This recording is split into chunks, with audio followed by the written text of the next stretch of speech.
Noong 2016, kasabay ng kampanya ni dating Pangulong Duterte laban sa droga, lumabas ang pangalan ni Bongbong sa listahan.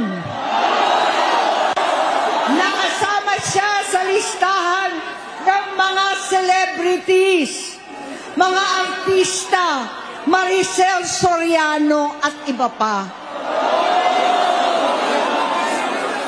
Masinsinan kong kinausap si Pangulong Rodi. Halos manikluhod ako.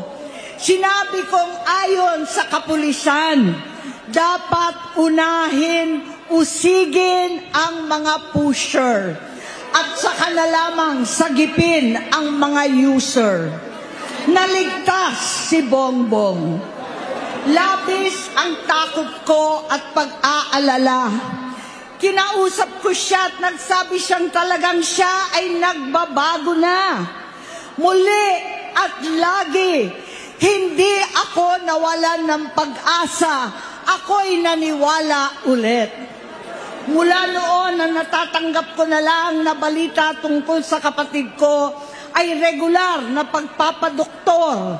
Kaya kumalma naman ako. Inisip ko, totoo, dahil na-opera na ang tuhod niya sa gout. Siguro, totoo na ito. Hanggang nito, na lamang nalaman ko na tuloy ang paggamit niya sa mga party na garapalan naghahain ng droga.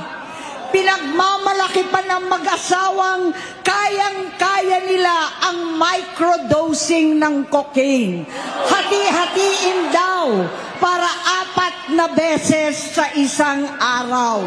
Hindi mabibisto.